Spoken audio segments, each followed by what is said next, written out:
পূর্ব বর্ধমানের জামালপুরে এবার ভূতের আতঙ্ক। প্রাচীনকালে একটা সময় শোনা যেত ভূত, প্রেত, পেতনি, ডাইনি, আত্মার কথা।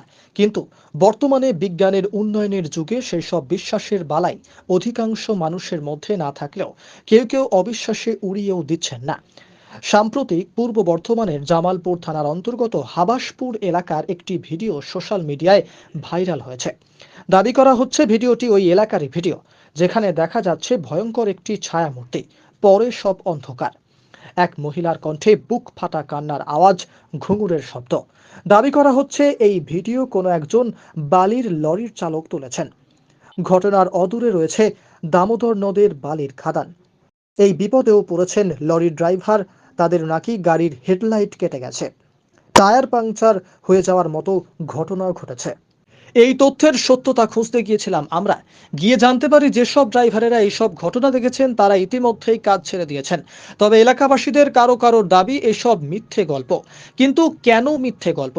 উত্তরে জানা যায়, রাত হলে ওই এলাকা নির্জন হয়ে পড়ে। বালির গাড়ি যাওয়া আসা করে বলে মানুষের আনাগোনা বেড়েছে। আগে নির্জন অবস্থায় ওই এলাকায় বিভিন্ন অসামাজিক কাজকর্ম চলত।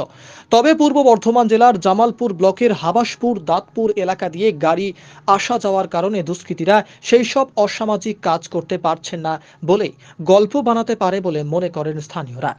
রাত হলে ওই এলাকা নির্জন হয়ে পড়ে এবং দুষ্কৃতীরা অবাধে তাদের কাজকর্ম করতে পারে।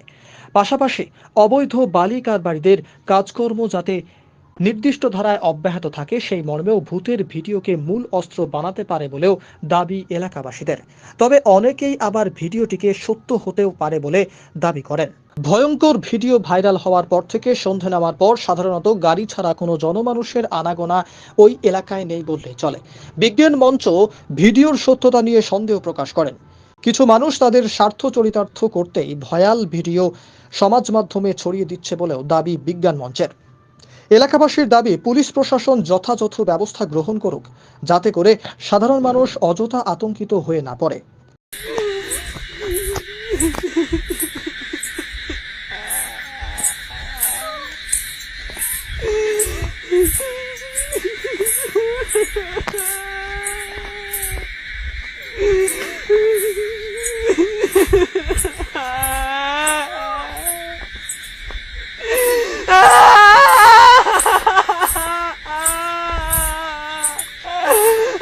দেখছি আমু সেটাই দেখছি। ভূত কিছু দেখেছেন?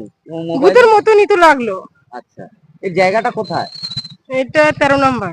13 নম্বর। হ্যাঁ, মোবাইলেই এসছে আপনার? আমার আসেনি, সবাইকার ফোনে এসছে, আমি সেটাই দেখেছি। আচ্ছা, বিশ্বাস হয়? বিশ্বাস হয় আবার হয় না। আচ্ছা, এরকম এর পেছনে কি সাধারণ মানুষকে কি ভয় দেখাবার জন্য এরকম হচ্ছে বলে মনে হচ্ছে? সাধারণ মানুষকে ভয় দেখানো হচ্ছে? কি করে বলবো, এখন তো আমি তো এমনি বাইরে ঘাটে বেরোই না, এখন সবাই যেটা বলছে এখন সেটাই শুনতে হবে। গুজব কথা কি আবার সত্যি কথা। জায়গাটা কোথায়? 13 নম্বর তো ভাই। ওই দিক দিয়ে যাওয়ার আতঙ্ক আসার লাগছে? সময় আমরা যাই না ওইদিকে, কিন্তু ওইদিকে গাড়ি ঘোড়া তো যাচ্ছে। আপনার নাম? রাবিয়া গাজী।